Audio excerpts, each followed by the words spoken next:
Napapagod ka na ba na parang laging mali na naman ako, mali na naman ako? Palagi natin naisip na parang lagi tayong kulang. May maganda akong balita sa inyo. Dahil itong mensahe na to, magpapaliwanag yung laya natin dahil yung pinag-uutos ng Diyos, yun ang magdadala sa atin sa totoong solusyon ng kalayaan at kasiglahan sa buhay na hindi na tayo kailangan matakot pa dahil alam nating ang pag-ibig ng Diyos ay hindi nagbabago kahapon, ngayon at magpasawalang hanggan. Alam nyo, hindi ito dahil sa atin, kundi dahil sa kanyang kabutihan. Kaya pakinggan ninyo ang video na ito sapagkat dito makikita natin ang pagmamahal na walang katapat mula sa Panginoon. Hindi dahil sa mabait ka, kundi mabait siya.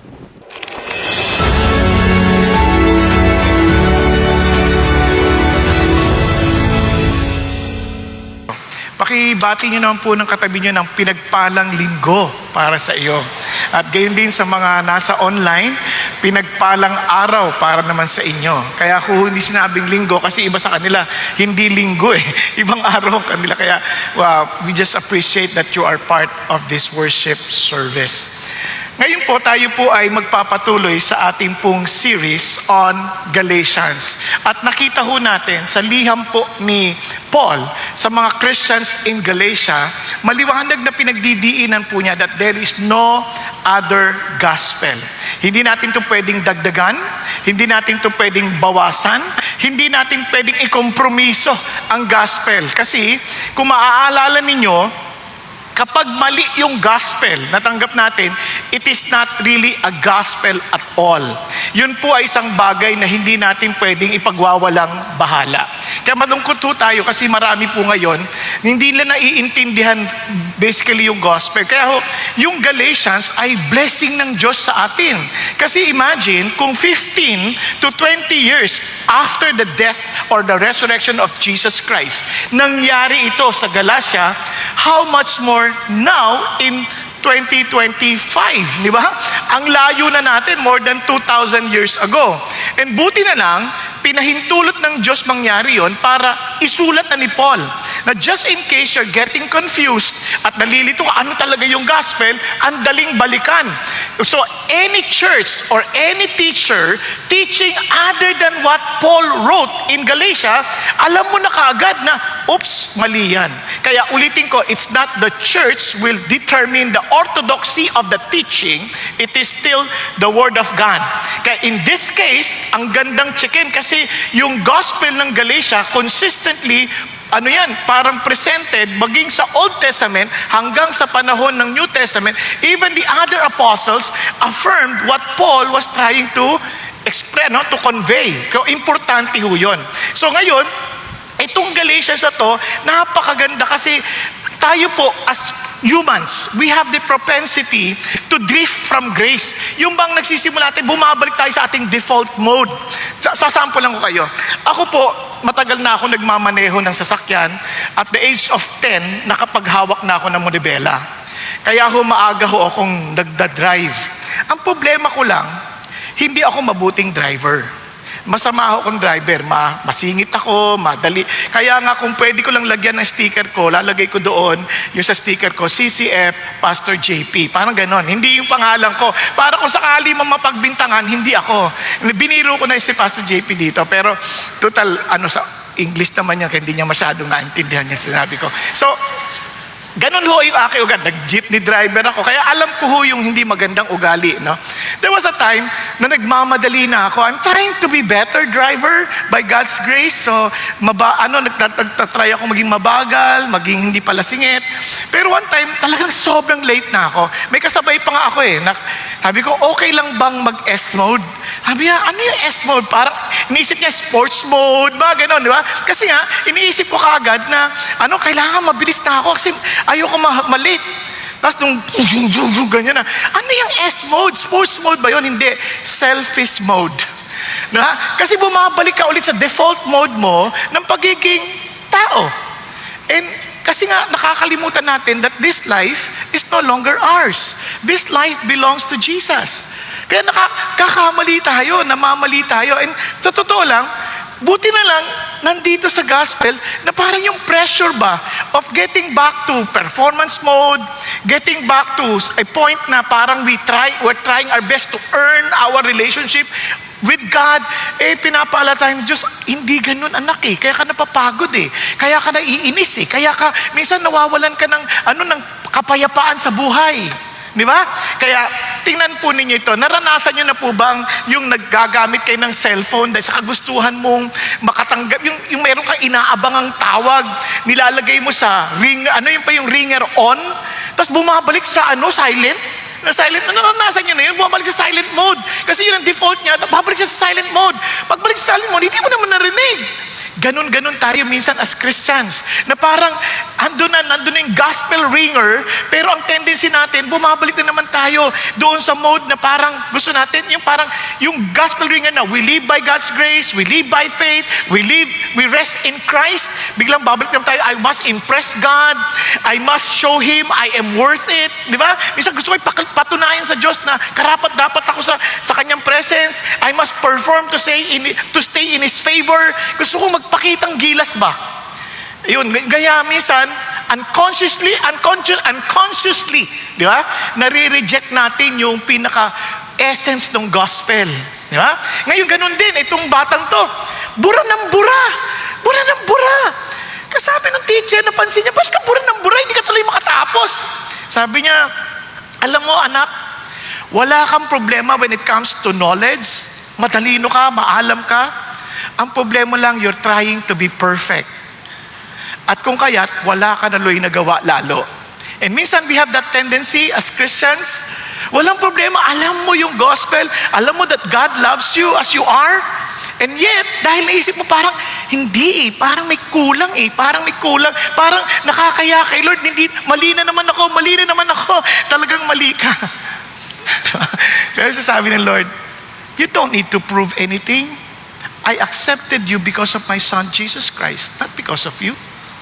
Naku po, kaya kailangan mapaalalanan tayo. Ganin din yung nagbayad na ng may nagbayad ng kanyang kuryente sa opisina, paid in full. Sabi niya, sigurado ka?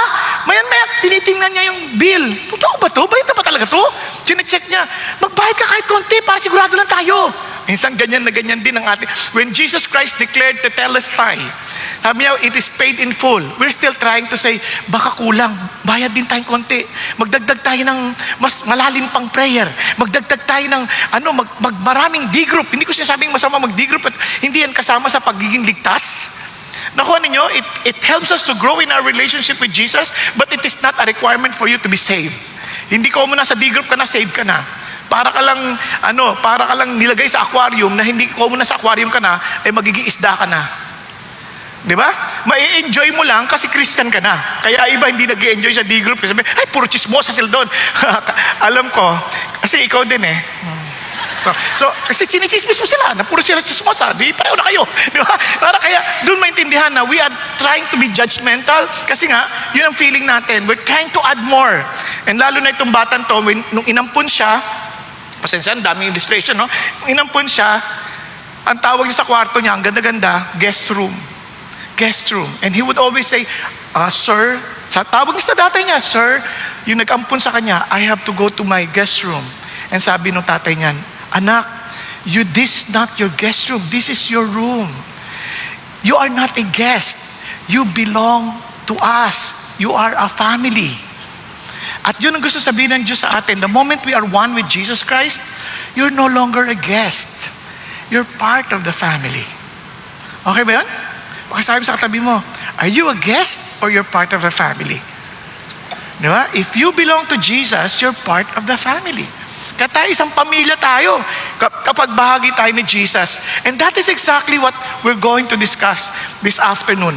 Kaya po, the book of Galatians, napaka-importante ho yan. From the first 2 chapters that we discussed, it was emphasized during our discussion. We cannot and we should never distort the gospel. Huwag natin yung babaluktutin. Huwag natin sisirain. Kaya importante, we cannot add to it. We cannot change it because it came from God. Kaya dapat maliwanag tayo, ano yung gospel? then we are to defend it with our life, no? Talaga ipagtatanggol natin to. We are not to compromise it.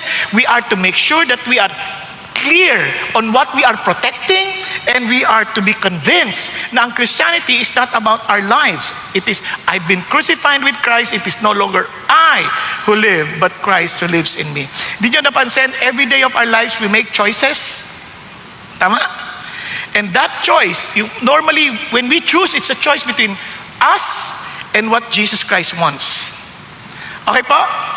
And kasi kailangan paalalahanan tayo din. Ang dali tayong makalimot.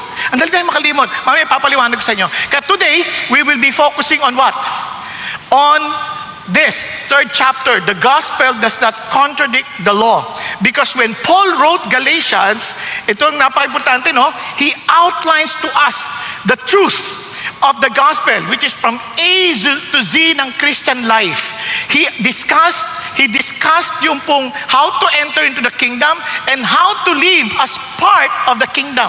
Yun ang klaro. Kaya maintindihan natin, ito yung picture ng gospel. Ito yung picture ng magandang balita. So today, we will be focusing on the law that leads us to Christ. Now, bakit may law? Yan ang makikita natin. I pray that as we understand the role of the law, we will all the more fall in love. And not only fall in love, we will all the more be in love with Jesus. Okay? Okay tayo? Kaya pakisabi sa atin mo, be in love with Jesus. Yun. Parang talagang yung buhay, ilalaban natin to. Now, tuloy na tayo. Ito, tatlong bagay. No? Remember the way you receive God's grace. If you experience it, realize why God gave the law and receive your new identity in Christ. Now, yung word na remember, tayong lahat kasi makakalimutin. Di ba? Tingnan niyo katabi niyo. Tingnan niyo, huwag kayo maya. Nakalimutan mo, nasa service ka. Ay, so, di ba? So, at least naalala niya na. So we need to receive. Now remember, paano ko ba talaga natanggap yung biyaya ng Diyos? How did I become a Christian? How did I become part of God's family? Kailangan maliwanag sa atin yun eh. Naaalala mo pa ba? Kaya sabi ni Paul, tingnan nyo ang bigat na sinasabi ni Paul. Sabi niya rito, you foolish Galatians. Grabe no? Para ang bigat ng pagkakasalita niya. Who has bewitched you, before whose eyes Jesus Christ was publicly portrayed as crucified. Yung mga salita niya, hindi nakakatuwa. Sabi niya, ano ka ba? Ay, yung mga Galatians, yun na nga. Diba? Parang, sino nangulam sa inyo? Nakita ko niya yung word, sino nangulam sa inyo? Parang sinasabi niya, you were hypnotized. Nilinlang kayo, niloko kayo. Sabi niya, sino nanloko sa inyo? Hindi yun pang-iinsulto. Yung sabi niya, you foolish Galatians, parang ang mamangmang naman ninyo. Kumbaga sa saltatan, yun. Parang, bakit? Pero alam niyo, yung salitang yun, hindi yung parang galit na galit siya, parang insultuhin silang lahat. It was a feeling of great concern. Parang, paano mo nagawa yan? Anak naman eh. Alam niyo yung pakiramdam ng tatay, anak naman, alam mo na, paano ka naloko? Paano ka nakulam ng ganyan? Paano ka nabudol sa panahon natin? Paano ka na-scam? Ano nangyari sa'yo? Di ba yung sabi na pag nabudol, para ka na-hypnotize? Paano ka nabudol ng ganyan? Anak naman. Nakalimutan mo ba? Look at this. The gospel truth was publicly displayed, publicly portrayed. Hindi mo yan maitatago. Jesus Christ was crucified. Di ba? Hindi yan, parang alam mo yan even in history, what Jesus did on the cross. Kasi ang mga manloloko, maraming itinatago, hindi lang i-display lahat ng bagay. Ang dami lang fine prints na nilalagay, ang dami lang mga hindi sinasabi. Marami sila, kaya yung term ni Paul, doon sa first chapters, at the first two chapters, sabi niya, they sneak out. Pumasok sila ng palihim. They were bringing out teachings na ayaw lang i-expose sa lahat. Kaya marami, mga manloloko sa atin, papasok sa D-group, ayaw nilang kausapin yung mga pastor. Ayaw nilang kausapin. Bakit? Kasi nga ayaw lang ma-expose. Niloloko lang nila yung mga walang alam. Hindi ganoon.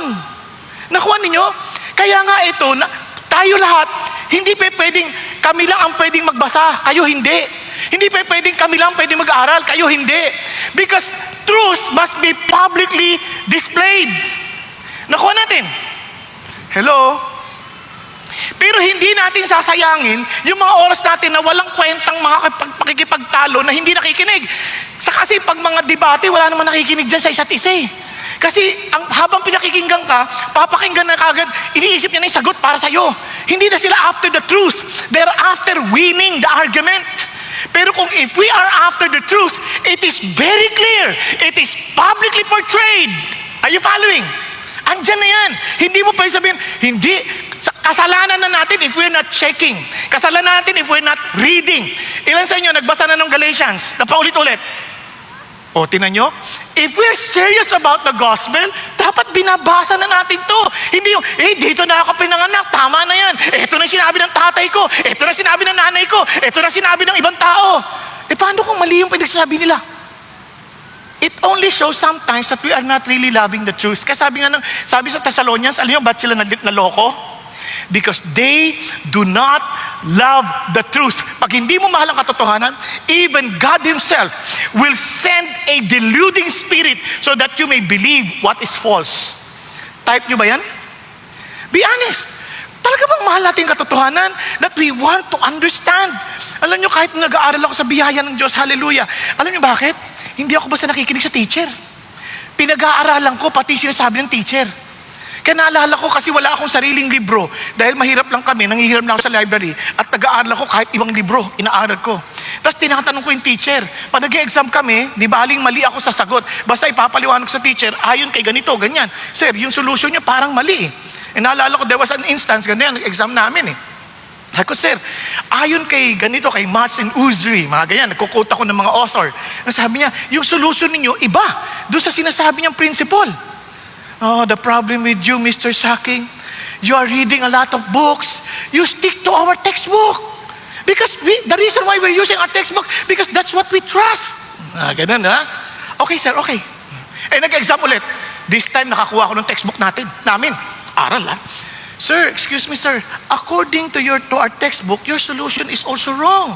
Di ba? Yung panibago exam na to, ha? And sir, I think there is something wrong with the way you answered it based on our textbook. Sabi niya, you know, Mr. Saking, the problem with you, you're only sticking to our textbook. Nalito na ako. So, ganyan ang reaction ng mga classmate ko. Si sir, palusot.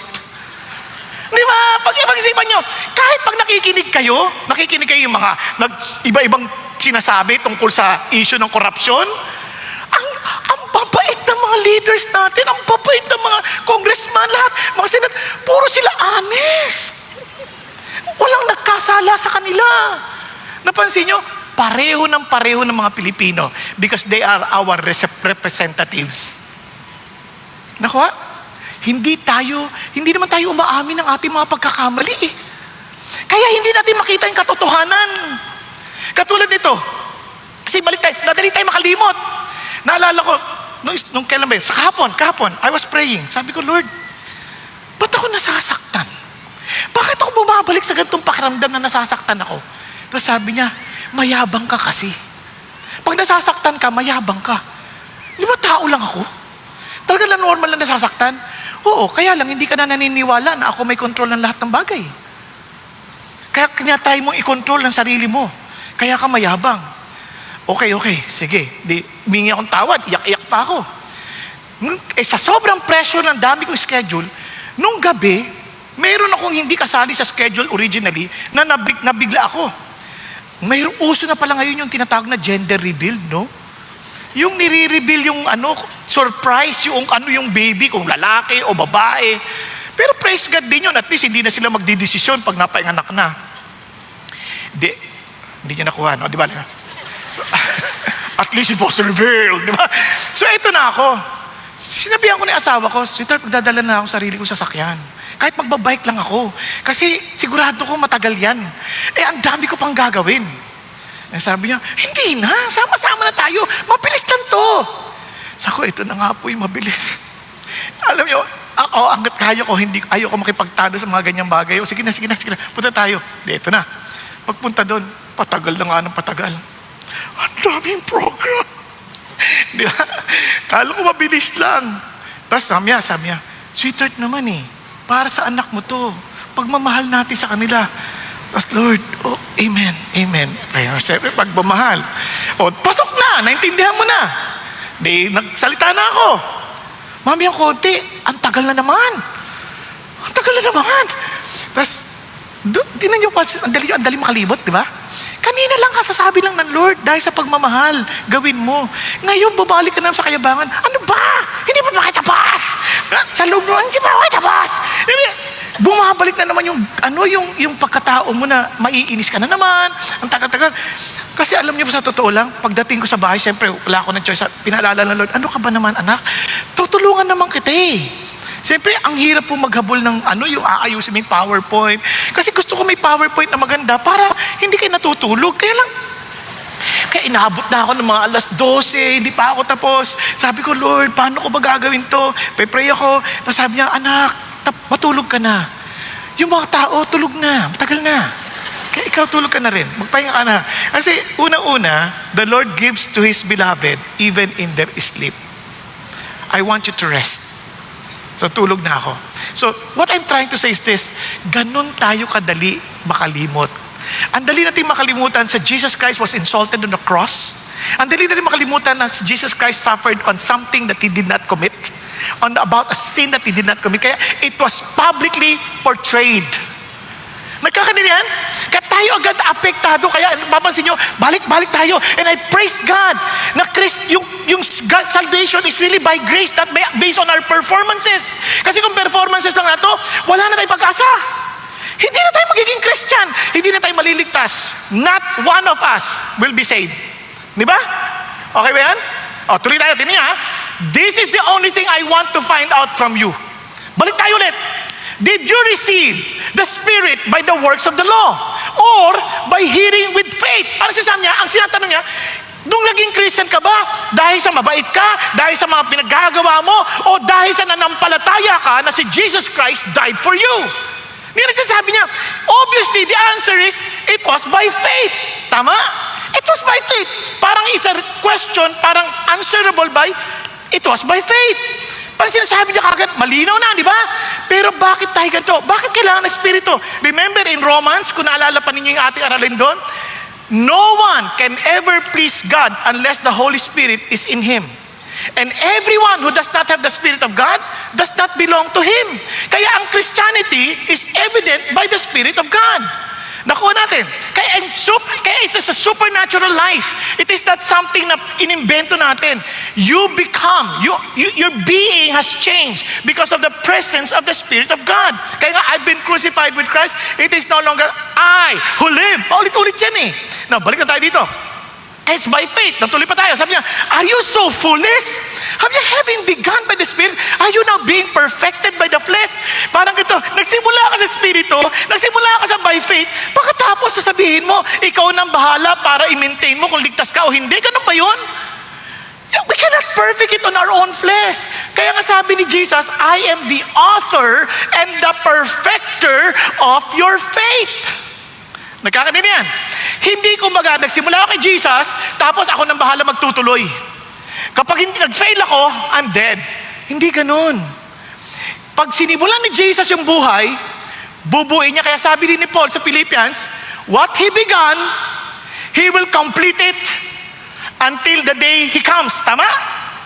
Nakuha ninyo? Kaya nung naging Christian ka, nagwo-worry ka, Lord, tanggap mo pa ba ako? Mahal mo pa rin ba ako? Anak naman, minahal ba kita dahil kaibig-ibig ka? Remember, you love me because I first loved you. Minahal kita, sukdulang ka ng sama noon, naalala mo?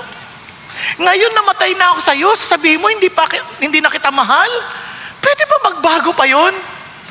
Kung yung wala ka pang napapatunayan, minahal kita Ngayon pa, magbabago ang aking pagtingin sa iyo? Naintindihan? Pakisabi sa katabi mo, asa ka bang mahal ka ni Lord? Di ninyo, ayaw yung tingnan katabi nyo Parang natatakot kayong malaman na, hindi. Hindi, totoo lang. Ikaw ba, confident ka na mahal ka ni Lord? Alam nyo, maraming Christian hindi confident. Pag binasa nyo si John, matutuwa kayo. And the disciples whom Jesus loved. Ganun siyang magsulat. Sino ba tinutukoy niya? Siya.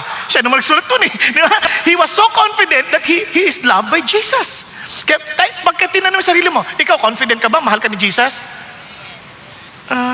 Yes. Yes? Meron ba? Yes? Yes. Hindi ka convinced eh. Ulitin ko ha. Ikaw, kumbinsido ka ba? Mahal ka ni Jesus? O, di ba? Yung iba, yes! Parang Indian eh. Yes! Pero anyway, dapat kumbinsido tayo kasi bakit? Kasi that is exactly the point. Obviously, we began by faith, we received the Spirit, then we experience the miracles and transformation of the Lord. Di ba? Kaya so then, sabi niya, does He provide you with the Spirit and work miracles among you? Do it by the works of the law or by hearing with faith? Di ba? Kasi ang yung mga nag-i-sneak out, tinasabi nila, okay, gusto niyo talaga ma-experience yung fullness ng God, salvation ng Diyos, you need to be circumcised. That's based on the covenant law ng mga Hudyo. You need to follow this, mga rituals. You need to follow this, laws. Dapat, to earn. There's nothing wrong about those laws. Ang problema, you have to do all of this para ma-earn mo yung favor ni God. And sabi ni Lord, hindi nga ganun eh. You already earned it. Nasa iyo na yun eh. Bakit ka pa maggagawa na naman ng kung ano-ano para lang makuha mo yun? Hindi. If ever you will do what is morally correct, it was just because it is part of the nature of a new Christian, of a new being. Part ng being yun, parang hindi mo mababago yun. Naalala niyo yung kwento ng Scorpio, yung sumakay sa likod ng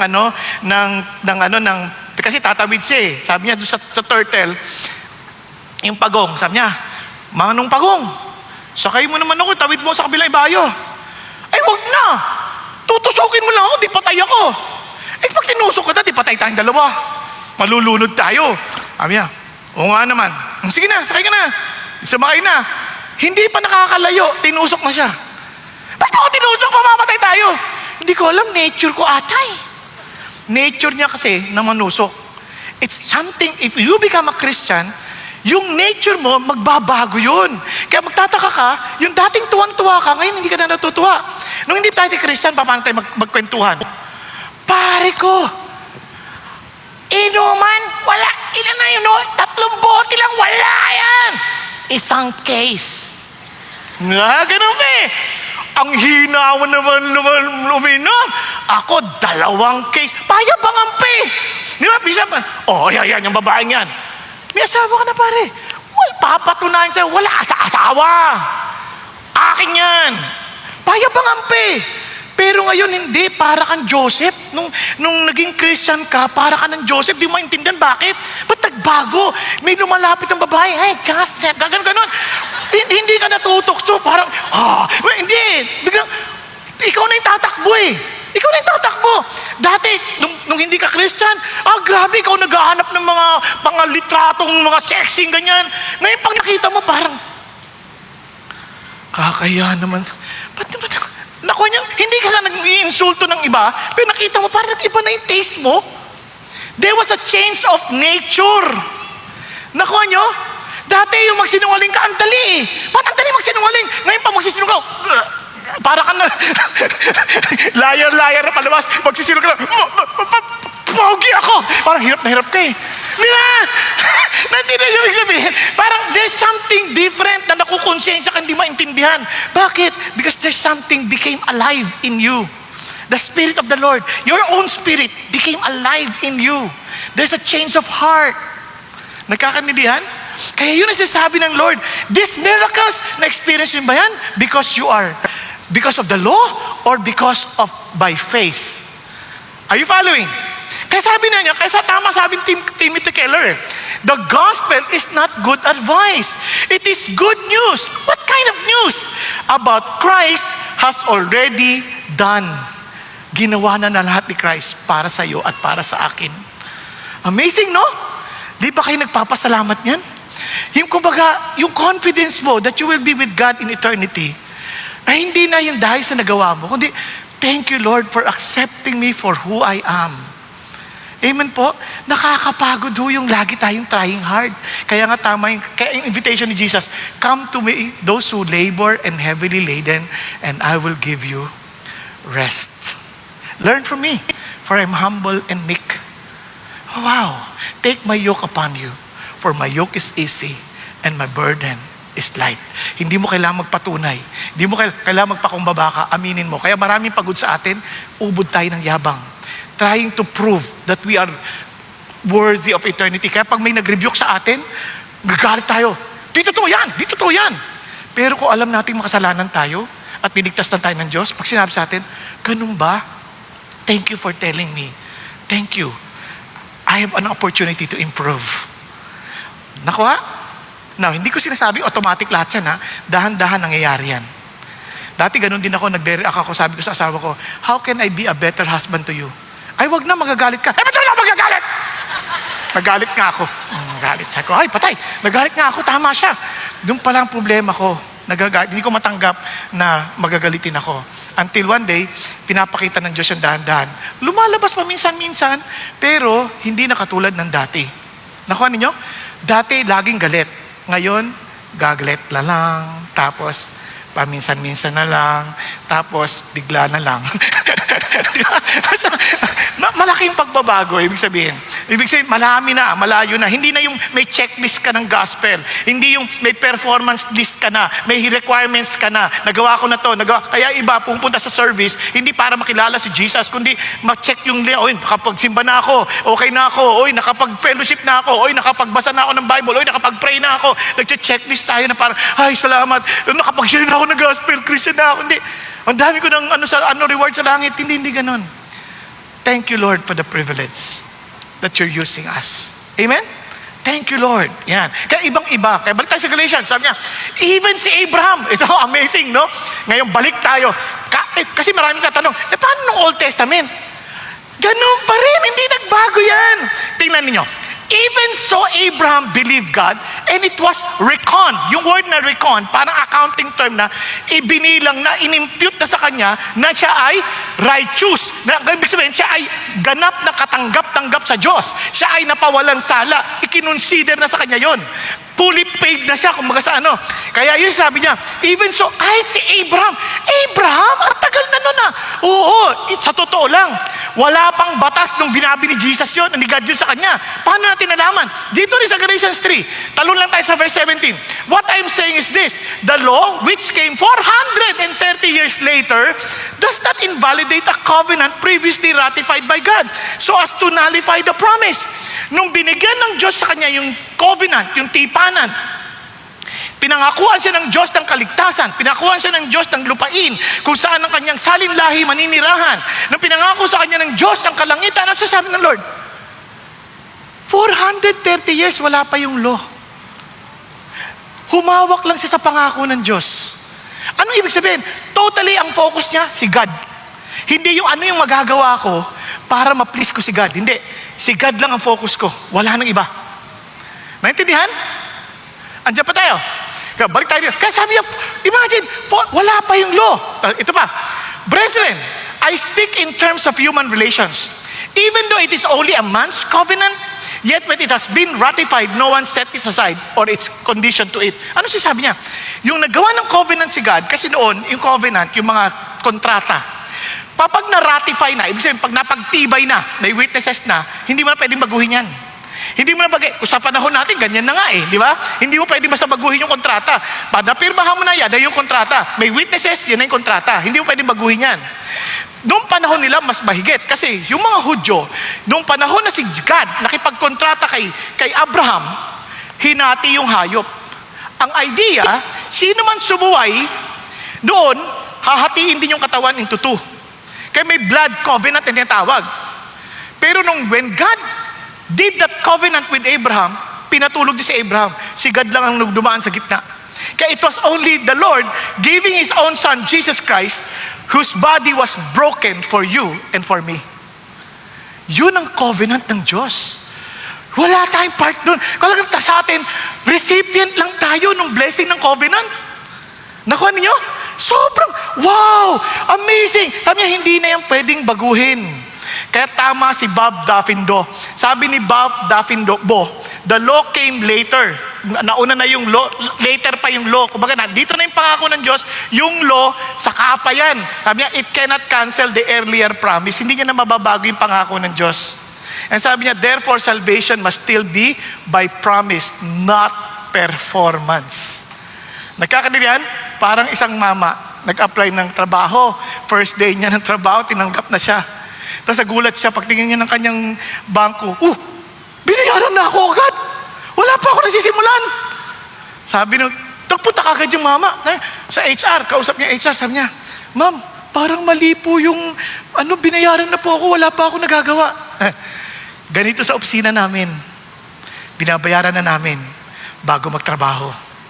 Yan ay grace ng Diyos. Ganito rin sa patakaran ng Panginoon Diyos. Wala ka pang ginagawa, niligtas ka na. Hello? Diba? Yun ang sinasabi ng Lord. Wala ka pa napapatunayan, niligtas ka na. Darang tinanggap mo lang yung pangako, naniwala ka lang sa pangako.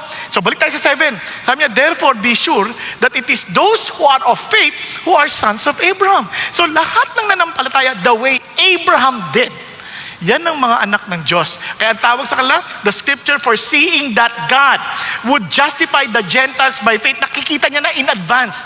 Yung mga hentil tulad natin, they will also be saved, similar to how Abraham got saved. Paano daw? Preach the gospel beforehand to Abraham saying, all the nations will be blessed in you. Kaya makita niyo sa Genesis 12, hindi ko na babasahin, at Genesis 22.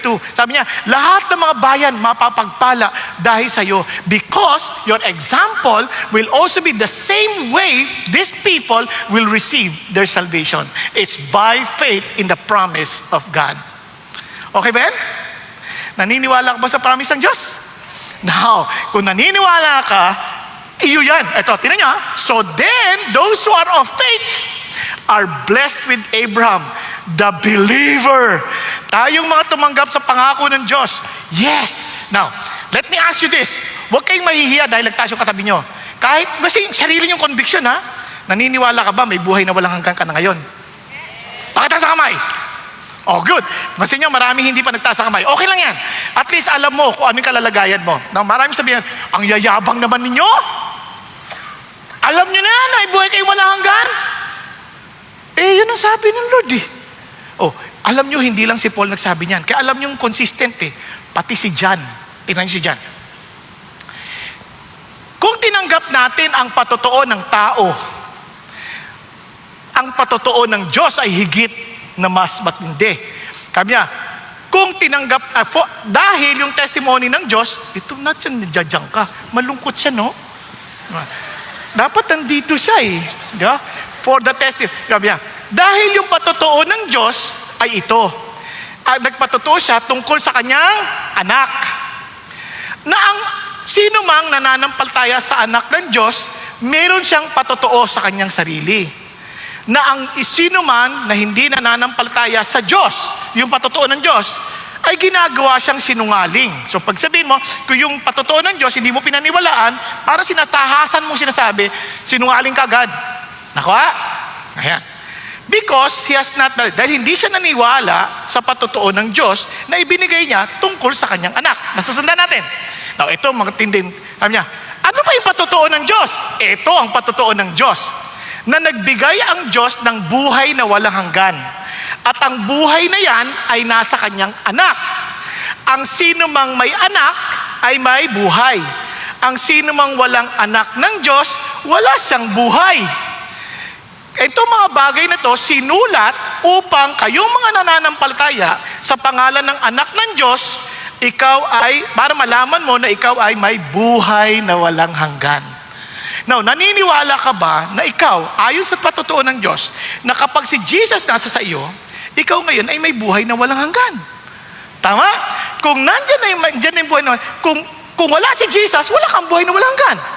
Pag hindi ka naniwala, bagamat tinanggap mo si Jesus sa buhay mo bilang iyong Panginoon, hindi na ikaw nabubuhay, kundi si Jesus na nabubuhay sa iyo, tapos hindi ka rin naniniwala na may buhay kang walang hanggan, ano sinasabi mo tungkol sa Diyos? Ha? Sinungaling! Ang kapal naman ng apog natin para sabihin yan. Kaya isipin nyo kung naniniwala tayo sa sinabi ng Diyos at nandiyan si Jesus sa buhay mo, ano meron ka? Ha?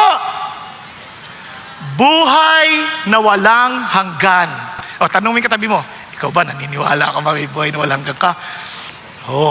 Nandiyan na ba si Jesus sa buhay mo? Yan ang tanong sa atin. Kasi kung wala si Jesus, kahit sabihin mo may buhay na walang hanggan ka, wala ka nun. Pero kung nandiyan na si Jesus sa buhay mo at alam mo na si Jesus talaga ang Panginoon mo, alam ko may buhay na walang hanggan ako. Sabi ni Lord ang dami ko pa rin pagkakamali. Dapat lang na maintindihan mo hindi tayo mape-perfect. Di ba? One day mape-perfect ka pero in time sa Lord na yon. Pero ang mabagay, hindi ka sinless, but you will notice something new. You will sin less, and less. Amen po?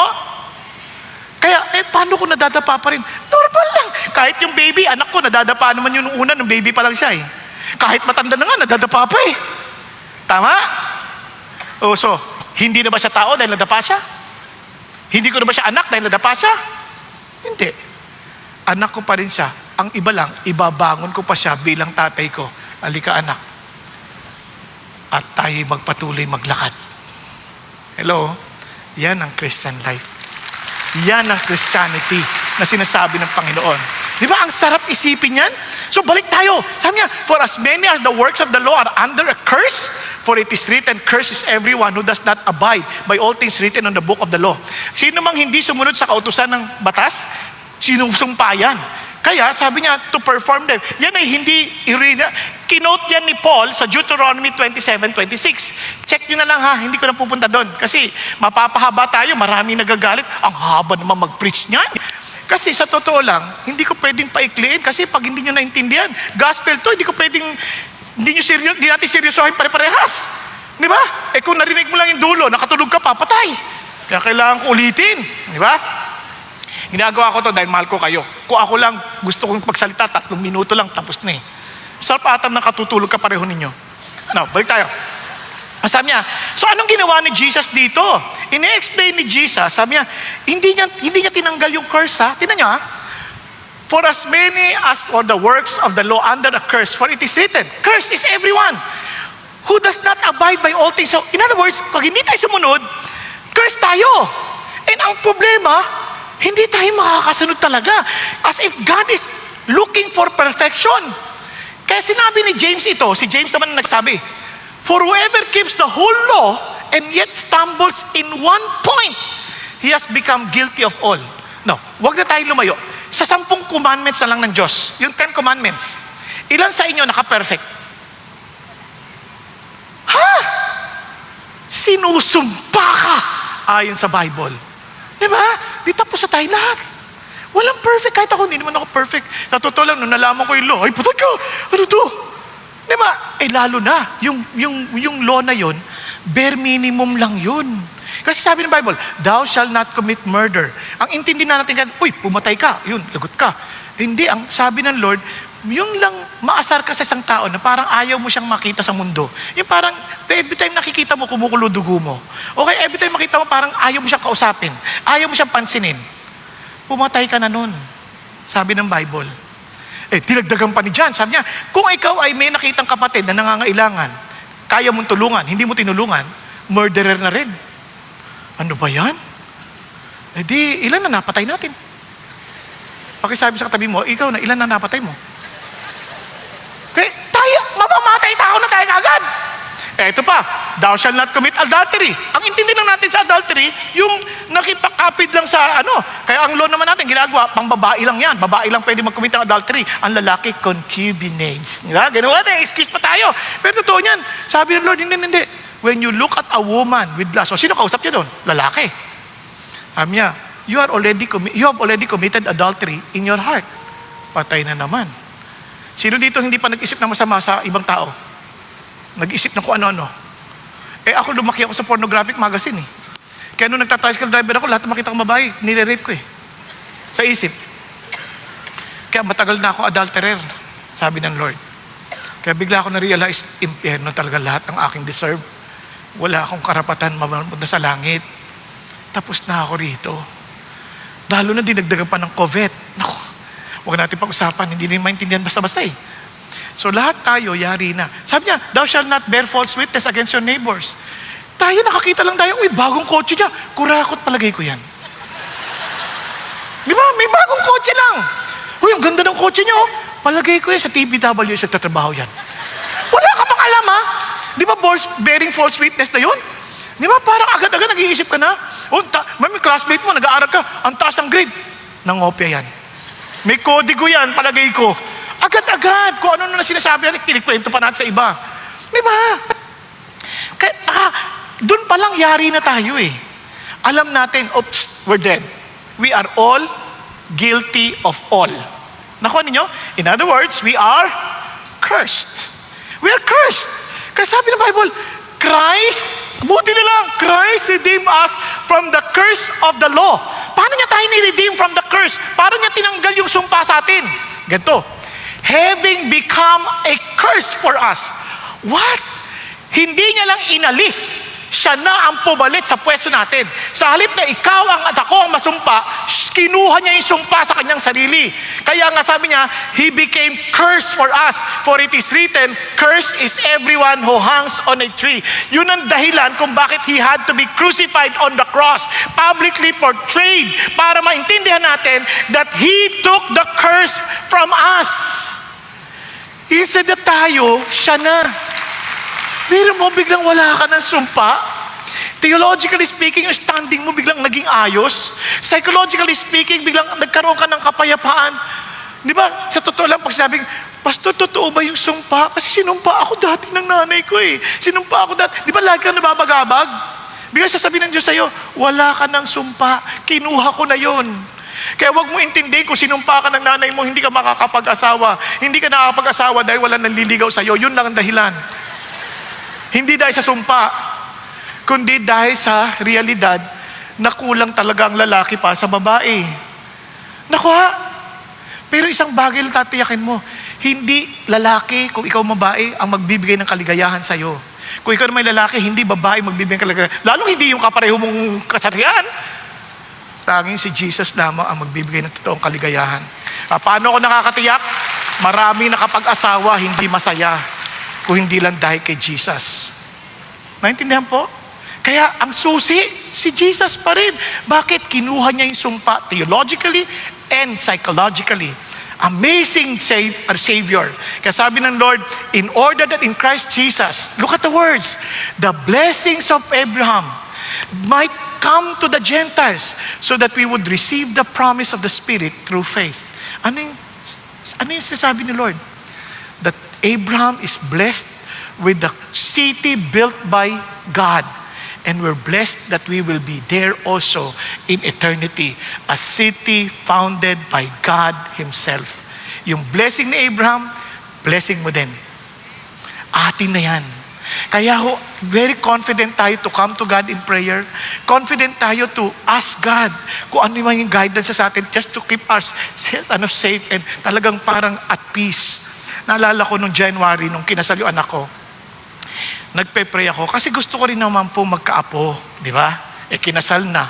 Nagpray ako, sabi ko, Lord, bibigyan mo kami ng apo ha, kasi gusto ko po nung, yung apo na magagamit nyo the way you used me in the ministry. Kung ipapaintulot yung, nangusap ang Diyos.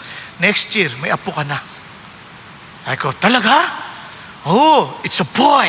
Maliwanag. Sinabi ko sa anak ko, next year, magkakaapo na ako. Tapos sabi nung kasama ko sa namin, payong kapatid. Kung hindi nyo pa narinig, meron kami payong kapatid. Yung host namin, kasi walang anak, sabi ko, alam mo, sinabi sa akin ng Lord, next year may apo na ako. Pastor, paano mo natiyak? Basta, sinabi na ng Lord sa akin. Tapos ito na, pagdating ng sinabi ko pa, March, nagbigay pa ako ng petsa eh. Ay, hindi yung buwan. Sabi ko, mga bangdang March, kanyan. O di, yung anak ko, iyak-iyak, hindi pa rin ako buntis. Hindi pwede mo buntis agad kasi March eh. Paatras yan bilang. So, pagdating ng mga Hulyo, nagpe-pray ako ulit, Lord, baka mali dinig ko ha. Huwag mo ko papaya, dineclare ko na. Sabi niya, kung kahit mali ka, hindi ka kailangan mapahiya dahil ako pa rin ang didesisyon, hindi ikaw. Oo nga, okay. Pero, buntis na anak mo. True enough, July, buntis na anak ko. Di ba? Tapos, papahula pa kung babae o lalaki. Di ba? alam ko ng lalaki kasi nag-uusap na kami ni Lord, di ba? Palagay ko, di naman magbabago isip ni Lord, no? Tapos, kahapon nagulaan, lumabas na gender reveal. Oh, lalaki. Oh, di ba? Praise God. So, ano ibig sabihin? Kasi tayo lahat, meron tayong relationship kay God. Hindi nyo kailangang, bakit siya kinakausap ng Lord? Ang totoo niyan, hindi mo kasi siya kinakausap. Kasi sabi ng Lord, my sheep know my voice and they follow me. Kausapin mo kasi. Huwag ka matulog. Makipag-usap ka kay Lord. Di ba? Sa totoo lang, hindi tayo nagsasabi siya. Sabihin natin, ang pagkakipag-usap sa Lord, sabihin mo yung niloloob mo. Lord, di mo naman ako pinakikinggan eh. Anak, ako hindi mo pinakikinggan. Oh? Bukas ang Diyos, nakikipag-usap ang Diyos sa atin. Andiyan na binigyan niya tayong Bible para basahin natin. Nakikipag-usap siya sa atin. Sinulatan ka na in advance para makita mo na mahal tayo ng Panginoon. Kaya nga yung relationship na yan, hindi lang pang eternity. Pati ngayon, na-experience mo na siya. Amen po? Kaya sinasabi ko sa inyo nasabi niya, now that no one is justified by the law. In other words, hindi ka mapapawalan sala because of the law. Before God is evident, for the righteous man shall live by faith. Maging sa ating pagpapasalamat sa pagkain, by faith. Maging sa buhay natin, by faith. Kaya hindi na tayo natatakot anuman dumating kasi we are living by faith because we know that our God is faithful, because we know that our God loves us, because we know God gave Himself for us. He died for us. He loved us so much. So we need just to follow His instruction. Wala tayong talo. Kaya iba ayaw sumunod sa Diyos. Bakit? Kasi nagdududa sila eh. Balikan mo yung cross. He died for you. Hindi siya nag-iisip ng anumang masama para sa'yo. Nag-iisip siya yung best para sa ating lahat. Kaya sabi ng Bible, however, the law is not of faith. Bakit? Kasi may action, yung law, parang gawin ko to, para sigurado ako ligtas. Hindi ka by faith. By sight ka. Kaya sabi niya, he who practices them shall live by them. At hindi mo mape-perfect. Kaya sabi ni Lord, now the promises were spoken to Abraham and to his seed. And He does not say to seeds, hindi yung ibo Israel. So as referring to many, but rather to one. And to your seed, that is Christ, Jesus. Ano sabi niya? What I'm saying is this, the law, which came 430 years later, does not invalidate a covenant and previously ratified by God, so as to nullify the promise. So sabi ng Lord, for if the inheritance is based on law, it is no longer based on promise. Kasi based on law na eh. Sabi niya, but God has granted it to Abraham by means of a promise. Binigay ng Lord yan dahil nangako siya. Wala pang napapatunayan si Abraham. Amen? Are you following? Kasi si Lord nakafocus siya kay God. Now, bakit may law pa? Ayan. Kaya realize why God gave the law. What was God's purpose? Kaya yun yung tanong din niya eh. Why the law then? Bakit may law? It was added because of transgressions, having been ordained through angels by the agency of a mediator until the seed would come to whom the promise has been made. Bakit daw? Binigay yan kasi sa kasalanan. Ano ibig sabihin nila? Para i-reveal yung sin. Kasi kung wala yung law, hindi natin malalaman na makasalanan tayo. Hindi natin malalaman na tayo, rebellious tayo sa Diyos. Di ba? Kunyari, kung ikay nagda-drive, wala namang stop sign. Di ba? Paano malalaman na nag-beat ka ng red light? Wala namang stop sign. So hindi mo alam na mali yun. Kaya tuloy nagkabuti ka magkabagaba. Bakit? Kasi walang huminto. Wala namang kasing batas na sasabi nun eh. Pero nung nalaman mo na, ayun, masama pala yun. Kasi baka madisgrasya yung iba. So everybody has to follow the law. Nakuha ninyo? So yun ang sinasabi niya. Kasi pinapakita natin, kasi bakit? Lahat tayo swapang. Lahat tayo makasalanan. Gusto natin tayo lagi una. Tama ba? Kaya pag nag-red, bakit kasi yun nandiyan dyan? Tingnan lang darating ako red. Ano gusto mo lahat green sa'yo? Ano yun eh? Ano ka? Congressman? Joke lang. Pero what I'm trying to say is this. Ang punto dyan, dahil makasalanan tayo, we need to know who are sinners. Kumaga, at hindi lang yun, nare-restrain tayo, para napipigilan tayo na gumawa ng mali. Kasi kung walang law, ay yari na tayo dito. Sa totoo lang, ang gulo na natin. Napansin niyo ba yon?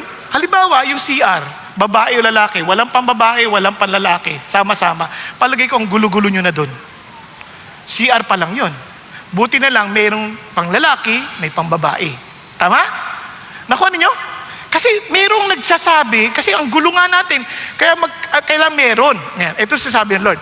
Kaya nga, inordain niya. Ngayon, sa paniniwala ng mga Hudyo, yung law, para ipakita nila na mas makapangyarihan yung grace, kasi yung law, dumaan pa sa maraming mediator. Una, natanggap ni Moses, pinadala ng anghel, at pagkatapos, yan ang mediator, until the seed would come. Hanggang dumating yung seed, pasa-pasa, maraming nag-deliver. Angel to Moses, Moses to the people of God. At kaya sabi niya niya, paano pagkakaiba? Now a mediator is not for one party only. Maraming dinaanan. Pero yung promise, si God lang. Si God lang. God and Abraham. Same thing with us. We became Christian, hindi dahil sa agency of man, tapos ikaw, hindi. It's something personal. God is inviting you and you have to respond to God. Hindi ka kailangan mag-respond sa akin. Kay God ka mag-respond. Nakuha niyo, when you heard the message, it was the Lord speaking to you, not me, but you have to respond directly to God. Kasi isa lang ang mediator, si God lang, si Jesus lang. Ang sabi, there's only one mediator between God and man, si Jesus lang. Nakuha? Andiyan pa kayo? Kaya maliwanag dyan, sabi niya, only one. So ano siya sabi dito? So, kung ikaw ay yung law, mas less, hindi siya, kaya mas superior yung promise kasi multiple steps, multiple parties, multiple mediators. Pero kaya yung law napaka-indirect, napaka-distant, at requires a lot of mediators. Samantalang yung promise ng Diyos, yung kaligtasan natin, yung grace, diretso. Okay? Kaya hindi mo kailangan maging membro ng CCF para maligtas ka. Hindi mo kailangan dumaan pa kung sinong anak ng Diyos. Si Lord lang. Kasi the only way is Jesus. I am the way, the truth, and the life. No one can come to the Father except through me. Hindi nyo kailangan dumaan sa akin, magbayad kayo sa akin, itong kaligtasan ko. Walang ganon. Nakuha nyo? Wala akong maitutulong kundi mag-share lang ng gospel dahil yun ang sinasabi ng Lord. Mensahero lang ako. Kayo pa rin magdidesisyon on a personal level. Kaya kahit nagdesisyon yung tatay mo, hindi automatic, pati anak mo ligtas na. Nakuha nyo? Diretso siya kay Jesus. Okay ba yan? Andiyan pa kayo? Good. Yeah. At least maliwanag tayo. Now, tuloy tayo. 21. Ang sabi niya, is the law the contrary to the promises of God? May it never be. For if a law had been given which was able to impart life, then righteousness would indeed have been based on law. Kung yung law pala, magiging righteous na tayo, edi, di na natin kailangan ng grace. Di na kailangan si Jesus. Pero hindi Tuloy tayo. But the scripture has shut up everyone under sin, so that the promise by faith, yung pangako, in Jesus Christ might be given to those who believe. Kaya doon mo intindihan, if we understand fully na wala tayong maidadagdag doon, yung promise tatanggapin mo lang, ay, sobrang ginhawa. Kaya tayo, ulitin ko ayos ang ating relationship kay God, hindi dahil sa performance natin, kundi dahil sa ginawa ni Jesus sa krus para sa atin. Are you following? Kaya ang kulit-kulit ni Paul. Natuloy pa tayo. But before faith came, we never kept in custody under law, being shut to the faith which was later to be revealed. Ano sinasabi niya? Yung law, nag-e-expose sa atin. Parang Parang MRI. Ang MRI. Pagka nagpa-MRI ka, malalaman mo yung problema mo. Pero hindi ka magagamot. Iba yung procedure ng paggagamot. Parang katulad ng sabi yung anak niya, napilayan. In X-ray, kita nga, bali yung buto. Pero, yung X-ray, hindi nagpapagaling ng pagdudugtugin ulit yung buto. Ganon din ang ginawa ng law. Ito yung law, nalaman natin, makasalanan tayo. So, kailangan natin ng solusyon. Si Jesus yung solusyon. Nakuha? Yun yung good news. Tapos, sabi ganon, kaya ano pang ginawa ng law? Ginawa niya, custody. Yung word na custody, parang kang binantayan. Nilagay ka sa isang kwarto, para hindi ka magkasala. Kasi parang, ang lakas mo, parang sobrang nababaliw ka na, nananakit ka na.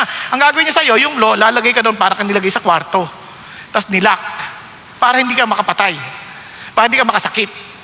Yun ang ginagawa ng law. It restrains us. Hindi pa natapos doon. Sabi niya, therefore the law has become our tutor. Yung word na tutor dito, hindi ka pareho ng tutor natin na parang tuturuan tayo, tapos hindi ganon. Yung dito, yung word na tutor, para siyang guardian or babysitter na matapang. Yung parang hindi siya magulang, hindi siya yung nanay mo, tatay mo, siya yung bantay na madalas sasapakin ka pa. Sumunod ka. Parang ganyan, di ba? So ikaw upo, parang, di ba? Parang pagsasabi, sit na kaagad, gano'n. Wala kang magawa kasi tapang eh. Kaya, sabi niya, yan, para malaman mo, kailangan mo si Jesus. Kasi hindi natin magawa eh.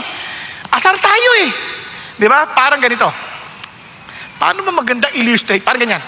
Yung traffic light, may red, tama? May red. Ngayon, bakit merong traffic light? Dahil wala yung pulis. Para yun lang traffic light, yun na yung law. Sunod ka na. Ngayon, pwede nang wala yung law. Kasi nandyan naman na yung pulis. Siya na magsasabi kung go na o hindi. At minsan, hindi ka pareho ng tagal o ng bilis nung liilaw. Depende na dun sa nagta-traffic na tao. Parang si Jesus ngayon, eto na siya. Hindi na based doon sa traffic light, siya na nagsabi, come. Naka niya? Kaya yun na yung sinasabi niya. Kaya we are to believe. Kailangan naman, sabi mo, totoo ba yan? Marunong ba yan? Ba't ako susunod sa kanya? Hindi. Kasi nga, yun yung pinaka-nirepresent doong law noona. Kaya para pumunta ka kay Jesus. Kaya we are now justified by faith. Parang ganito. Para lalo natin maintindihan. Kailangan, ang hirap, no?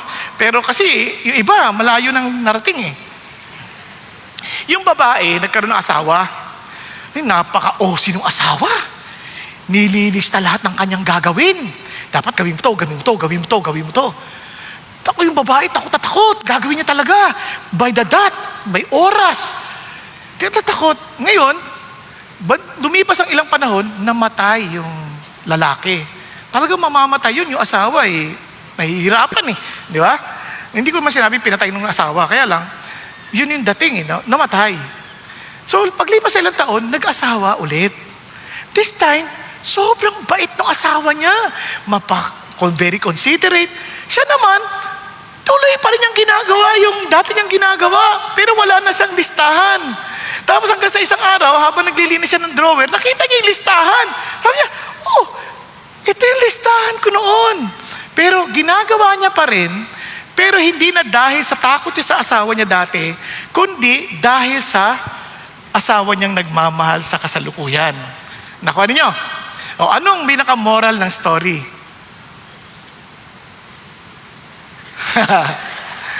Magaling yung tutor?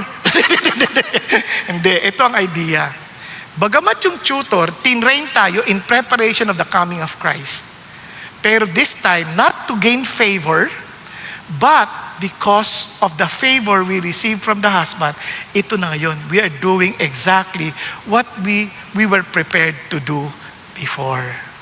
Nakuha natin? Tama? Kaya hindi pa rin tayo pumapatay, at sa totoo lang, mas higit pa nga, handa na tayong mamatay para sa iba. O, tingnan mo yung katabi mo, handa ka bang mamatay para sa kanya? Pastor, patay na ito ata eh. Hindi, gising yan! Ko talaga, di ba? Nakuha niyo yung difference? Nakuha niyo yung difference? Iba na, di ba? Hindi lang, kaya yun ang sabi ng Lord eh, iba na, parang iniisip mo na yung ikabubuti ng tao, even at the point that you are willing to sacrifice for God's glory. Amen? And because of that, bakit natin nagagawa yun? Because we already received our new identity in Christ. Bago na tayong nilalang. We are no longer the way we used to be, but we are now a new creation. Kasabi ng Bible, tingnan nyo, but now that faith has come. We are no longer under tutor. Wala na yung tutor. Diretso na tayo. Ano na tayo? You are all what? Sons of God through faith in Christ Jesus. Dahil kay Jesus, ano daw tayo? We are now what? Sons of God. Hindi na tayo employers, hindi na tayo performers, hindi na tayo spiritual orphans.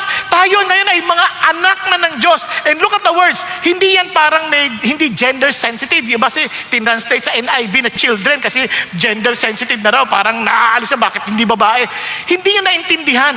During the time of writing, yung sons, sila yung mayroong karapatan na magulang, wala yung babae, wala. Kaya kailangan ma-emphasize yan kasi para maintindihan natin, yung sinasabi ng Lord na karapatan, binigay sa'yo. Ngayon, regardless whether babae, lalaki ka, the same right and inheritance, binigay sa'yo. Nakuha natin. Kaya importante yung pagkakasali na yan. Now, hindi lang doon natapos. Sabi rito, for all of you who were baptized into Christ have clothed yourself with Christ. Wow! Mula ngayon, hindi ka na naked. Wala ka nang dapat ikatakot na may tinatago ka pa. Because every time God looks at you, He sees you as Christ. Because we were clothed. Di ba? Clothed by Christ Himself. Para kang naalala nyo si Jollibee? Nung nasa yung Jollibee, ang cute. Gusto mong yakapin. Kung paano kayo lumabas kaya yung tao na nasa loob ng Jollibee na yon? Nagkataon ng mukha ay hindi cute. Nakakata-cute. Biglang, nung niyayaka mo sa Jollibee, biglang lumabas yung nasa loob. Ah, ikaw yan! Naku naman, lumayo ka sa akin. Naku, ano yung sabihin? Ganun ang atin. In our own self, pag nakita sa ang sama natin, ang dungis doon. Pero ang ginawa ng Diyos, binalutan tayo ng Panginoon Jesucristo. We are clothed with Christ. And from now, every time God looks at you, hindi niya nakita yung kasamaan mo. Nakita niya si Jesus. His very own Son. Kaya nga, pag tinatanong, anong feeling pag marami nagpapalitrato sa'yo? Tinanong ko dati yun eh. Anong feeling? Mascot. Because they do that because of Jesus, not because of me. Kung ako lang, hindi niyo ako type. Dahil lang sa nakita nyo, dahil akala nyo, kay Lord to, servant ni Lord. So, because I'm a servant of the Lord, naiisip nyo si Jesus, hindi ako. Pero kung ako lang palagay ko, hindi nyo ako magugustuhan. Nakuha? Alam ko. Kasi, minsan, paggising ko sa umaga, ay, ano ka ba? Magsipilyo ka na. Alam mo na kaagad eh. Nakuha natin. Minsan, maghapon ka na, iba na yung amoy mo, ang asim na. Di ba? Pero dahil kay Jesus, ang halimuyak ng Diyos, ang ating naaamoy. Amen? Ganun din sa ating pamilya. Kaya every time you look at and relate with other Christians, don't look at them as they are. Look at them as Jesus. Di ba? Kasi bakit tandaan ko, mamahalin ko to dahil si Jesus ang minamahal ko. Okay po? Pakisabi sa katabi mo, mahal kita dahil kay Jesus. Dahil kay Jesus. Ha? Hindi pa tatapos dyan. Grabe. Ito pa sinabi niya, there's neither Jew nor Greek, neither slave nor free man, neither male or female, for you are all one in Christ Jesus. Grabe naman. Ibig sabihin, we are all united in Christ. We are all equal in the sight of God. Hindi sinasabing wala nang lalaki, wala ba? Hindi sinasabi. Nasasabi lang, in terms of how God sees us, wala nang favoritism. We are all equal in His sight. Because everyone now is being seen as, again, one body in Christ. Hindi ka na nakikitang individual, nakita ka as one body in Christ. Ang sarap ata nun, all one in Christ Jesus. Kaya yung identity natin, hindi na tayo, because kung tayo lang, I-A-N, I am nothing. Now we're Christians. Di ba? Because of Christ. I am nothing, but in Christ, I have everything. Amen po? And praise God. And if you belong to Christ, then you are Abraham's descendants, heirs according to promise. Everything promised to Abraham is ours. The blessings, righteousness, inheritance, we are not just forgiven. We are adopted to royalty. Hindi ka lang pinatawad. Sabi niya, part ka na ng family namin. You belong to this royal family. Amen? Now, pakinggan lang natin isang patotoo. Mabilis lang, mapatotoo ni Savani Schultz para maintindihan natin anong feeling ng wala kang totoong pamilya at nagkaroon ka ng pamilya. Ito po siya. Almost 20 years ago, I was sitting at an orphanage in New Delhi, India, wondering if I would have a family again. The earliest memories I have of my biological family is that I had an abusive father and a scared mother. I remember walking into my dad beating my mom countless times and even trying to protect her as a young child. Eventually, my parents separated, and my little brother and I would go back and forth to visit. One day, my mom was taking my brother and I to the train station to visit our dad. I'll never forget this day. We got to the train station, which was half empty at this point. The train we were going to board was just pulling in. As soon as the doors opened, it seemed like millions of people flooded out, and the once empty train station was swarming with people. I remember holding my little brother's hand on one side and my mom's hand on the other side. Everything happened so fast. The swarm of people started to flood our way, and my hand was ripped out of my mom's. I remember crying out in fear, "Don't let go of my hand, Mom. Please don't let go." Before I knew it, the train station seemed to go back to normal, and my mother was nowhere in sight. By some miracle, I had managed to keep holding on to my little brother's hand. Something in me switched. I'm not sure how old I was in this moment, but this was the moment that marked me forever. I stopped being a child and immediately went into survival mode. I was no longer my brother's older sister. At that moment, I became his mother, his protector, and his means of survival. I would do anything it took to keep him safe, even if it meant bearing my own emotions, fears, and traumas. After what seemed like an eternity, we gave up trying to find her at the station. Suddenly, out of nowhere, a policeman came and grabbed us and put us on the next train. When we finally got off the train, the man took us to an orphanage that was only for small babies. This is where I began to lose it. I started screaming, kicking, and fighting. The man and the caretakers tried everything to get me to calm down. But since they couldn't get me to calm down, they locked me away in an outdoor area. I was completely alone in the dark with only the cold air to comfort me. I remember screaming out into the darkness for someone to help me, but was only met with angry voices telling me to be quiet. I remember crawling under a bench and crying. It was at this moment that I felt the presence of God for the first time, although I wouldn't know it until later. His presence came in the form of a warm breeze. As I was shivering under this bench, I said out loud, "I'm so cold." And immediately this breeze came over me like a warm hug, and I fell soundly asleep. The time that we spent at this orphanage was a blur. They ended up transferring us to a different orphanage where kids our age were housed. But I didn't expect that we would be there for the next 3 years, and they were not going to be easy years. Even though ending up in an orphanage was nothing short of a miracle, it was still a very dark and twisted place to end up in. I could go on for hours about the abuse that took place, getting my innocence taken from me, and even about the scars on my body that I have to this day from being punished so severely. Not to mention the spiritual side of seeing so much demonic oppression, which only led me to become even more fearful of the enemy.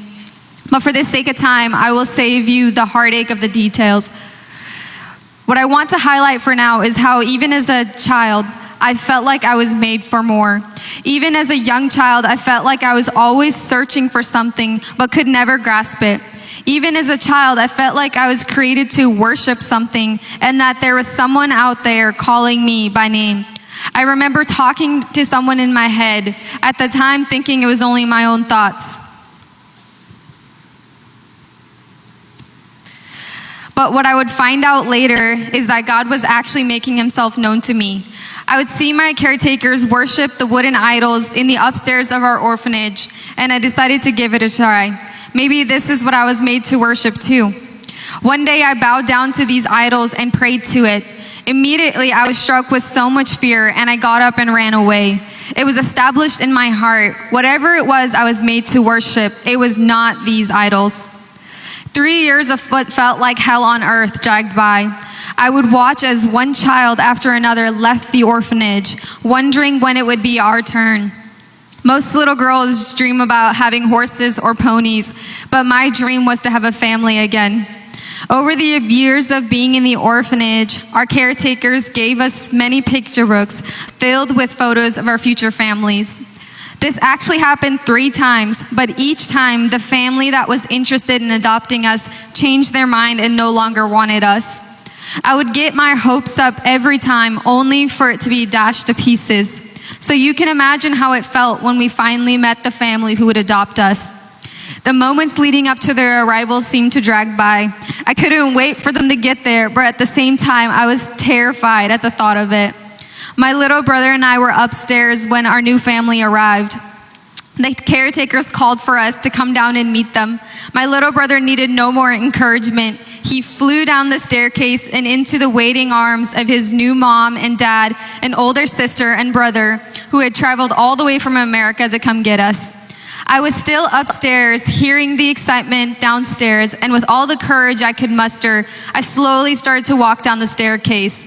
I was so scared to meet them, afraid to let my guard down in case this wasn't real. The first person I saw was my mom. In the place of the person who had let go of my hand was now a mother who had knelt down to the ground with her arms wide open. And when I saw her, I think I literally flew down the rest of the staircase and into my mom's waiting arms. And for the first time in a very long time, I smiled and I knew that I was going to be okay. It was in that moment that I found everything I had been searching for, because the love of God inside of my parents broke down the language barrier we had, and I knew in that moment that God was real and He was the one I was created to worship. He was the one I had been searching for.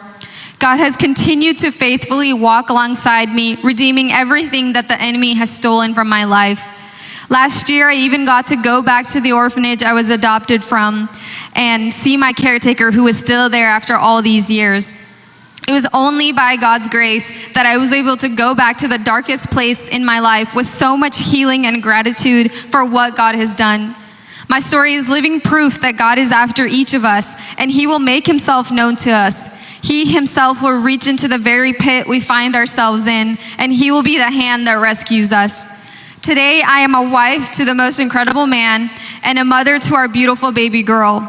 God has called me to share my story to those around me and also through social media, reaching many with the same hope and redemption He has given me.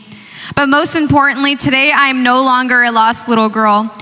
Today I am a redeemed, found, saved daughter of the one true living God who made Himself known to me long before I even knew He existed, and whose hand has been so evidently in my life since the very beginning. Thank you so much. Praise God, praise God. Napansin niyo po yung pain na wala kang home, no? And alam niyo, you don't need to be an orphan to experience that. Lahat tayo, we want to belong. We want to be accepted. We want to be just who we are. Na hindi tayo kailangan magsuot ng maskara. Kailangan natin lahat tayo naghahanap ng ganong tahanan. And God is telling you, you are welcome here. Not here, but in Jesus Christ's family. Kaya sinasabi ng Lord sa atin, parang batang ito. Nung bata po siya, naawa po na I will end. Inadapt po siya na isang missionary. Nung nakita siya, natutulog lang lagi siya sa floor. So, nagulat po siya, nung na-adapt na siya, sa floor pa rin siya natutulog. Sabi nung, tas night after night, kukunin siya ng tatay niya, ilalagay siya sa kama. At ibubulong sa kanya, son, sa'yo to, kabahagi ka na namin. Anak kita, huwag ka nang matutulog sa sahig. Eventually, the boy believed it and rested. And Paul is just whispering the same truth today to all of us. Hindi ka na slave. Hindi, ikaw ay anak na ng Diyos. You are clothed with Christ. You are an heir, tagapagmana ka na. Huwag ka nang bumalik sa sahig. Hindi mo kailangan gawin yung mga pinagagawa ng mundo. Hindi na tayo ng mundo natin. And stop performing for God. You are live from love, not fear. Stop confusing Christian habits with Christian identity. Stop comparing yourself to others. In Christ, no one is inferior, second class, or leftover. Stop living like orphans because you're sons, heirs, and beloved children of God. Naniniwala ka ba doon? Tayo pong lahat ay yumuko at pumikit sandali. Mga kapatid, no amount of words can convince you unless the Spirit of God speaks to your heart and He will testify to your heart and bears witness to your spirit that you are a child of God. You'll never understand what it means to be with God. Kaya mga kapatid, I pray that you will open your heart and say, Lord Jesus, thank you for dying on the cross for me. Thank you for taking the curse from me.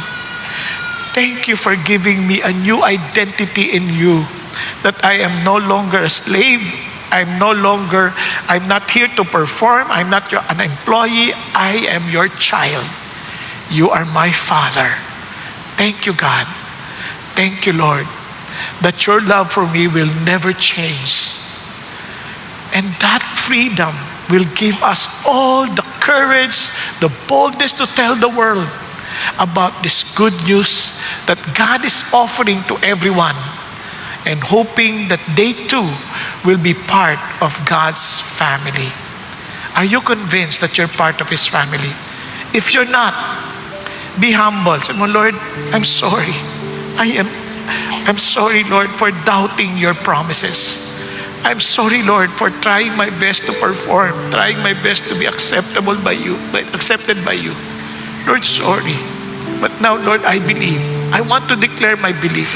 And friends, if God's speaking to you and you want to declare your belief in God, raise your hand to the Lord. Be honest to God. Lord, sorry for trying my best to be acceptable before you. But now, Lord, I declare that you alone are my Savior.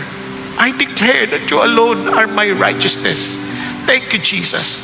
For those who raised their hands, would you please pray this prayer? Lord Jesus, take over me, as in control me. Lord, lead me, reign in me. I accept your invitation. Lord, I accept, Lord, the truth that I'm no longer children of this world. I'm part of the children of the world. I belong now to you, Lord Jesus. Thank you, Lord, for dying for me. Thank you for giving me a new identity. Thank you for freeing me from trying to become good before you, because you place your goodness upon me. Thank you, Jesus. Thank you, Lord. You are indeed my living hope. Lord, I pray, give me the courage, the boldness to tell the world about this new life that you have given me. And allow me, Father God, not only to say it, but to live it out.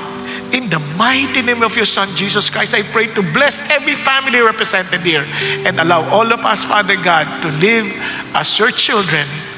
Lord, confident enough of your love. In Jesus' name, amen, amen, and amen.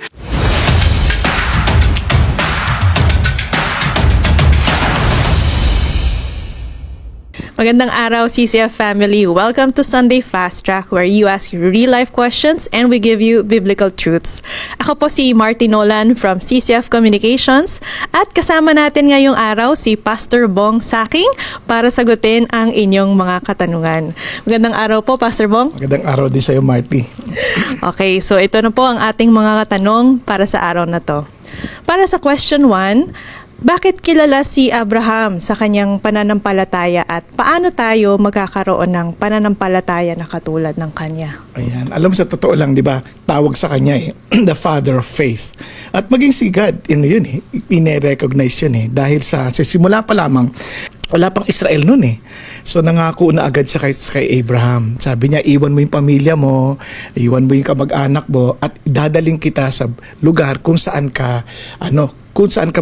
mananatili. Hindi niya alam kung saan yun, pero sumunod. Kaya doon pa lang, pinakita na yung kanyang pananampalataya. Tapos ang sunod na kanyang pinakita naman ng Panginoon, sabi niya, Lord, wala naman tagapagmana. And sabi niya, bilangin mo yung bituin sa langit. Sabi, bibigyan kita ng ganun din karami o higit pa ng mga salinlahi. So doon pa lang, pinakikita doon yung pananampalataya nakabatay sa Diyos. Hindi sa sarili niyang kakayanan. Kasi una, matanda na siya Paano ako magkakaanak? Ang tanda ko na. Paano magkakaroon ng ganung karami? Parang napaka-imposible. And kaya siya naging ama ng pananampalataya kasi naniwala siya sa bagay na imposible dahil nakafocus siya sa kakayanan ng kanyang Diyos. Nakafocus siya kay God. So, paano natin ma-develop yun? Kailangan lalong lumago yung ating pagkakilala sa Diyos. Maintindihan natin, sino ba si Jesus? Sino ba yung kanyang ama? Sino ang banal na Espiritu? And we will grow in that faith. Kaya sabi ng Bible, faith comes from hearing the word of Christ. So, we need to keep on learning, keep on listening, keep on knowing Jesus. And there, yung faith natin mag-grow kasi siya yung author and perfecter of our faith. Ayan. So, lalo nating kilalanin si Panginoong Jesus. Okay, question 2. paano po natin maiiwasan ang licentiousness at legalism patungkol sa ating kaligtasan? Okay. Una-una, we are to meditate on the goodness of God. Lagi tayo doon nakatingin. Dahil sa goodness ng Diyos, minsan ang fear natin, baka malaglag tayo. Alam mo, pag nagbabike ka, pag mag-aaral ka pa lang, hindi mo iniisip yung malalaglag ka dapat. Ang iniisip mo, paano ka magtutuloy? Pedal mo lang na ipedal, di ba? Tapos nakatingin ka sa malayo. Ganon din sa Panginoon, na ang ating titingnan, hindi yung isip natin malaglag, kundi inisip natin yung Diyos na ating nasa harapan, na ating sinusundan. Kaya, hindi mo maaano sa licentiousness. Kasi doon takot ang tao na parang kung naligtas na tayo by His grace, di pwede natin gawin kahit ang gusto natin. Hindi totoo yun. Kasi nagkaroon ka ng supernatural life. Kaya nga ang seal, yung Holy Spirit. Kaya nga, without the Holy Spirit, you can never please God. So yung Holy Spirit will not tell you to do anything else than to please Jesus. Kasi yun ang kanyang role paano yung legalism? Ganun din. Hindi ka trying to perform para ma-please si God. Kundi tinanggap mo yung pagiging pagmamahal ni Jesus, hindi dahil sa ginawa mo, kundi dahil sa ginawa na niya. So tinanggap mo 'yon. Kaya hindi mo iniisip yung ano dapat kong gawin, ano dapat ang iniisip mo, ano yung pinagagawa niya sa akin. Di ba? Kaya yung legalism nahuhulog yun sa ganun. We're trying to perform. We're trying to prove God our worth. Yung kaya sa atin, kaya sa biyaya ng Diyos, ang atin ay, hindi, mahal ko lang si Jesus dahil sa pagmamahal niya. I just want to please Him in a way na, na pinasasabi niya. At kung nagkamali ako, balik lang ako sa Kanya. Wala naman ako pupuntahan kundi siya lang. Ayun. Yeah, thank you, Pastor Bong. At para sa huling katanungan, nakasanayan na natin ang ideya na para makapunta sa langit, kailangan gumawa lagi ng mabuti. Ngayon, napag-aralan na natin ang Galatians 3, paano namin maiiwasang bumalik sa aming nakagisnan na work-based faith o pagdepende sa aming sarili o sariling kabutihan para maligtas? Ayan, napakagandang tanong yan. Ang totoo niyan, lahat tayo hinubog sa ganyan, di ba? Kumbaga, kahit anong pananampalataya, lagi sinasabi, magpakabait ka para tanggapin ka ng Diyos, ganyan, di ba?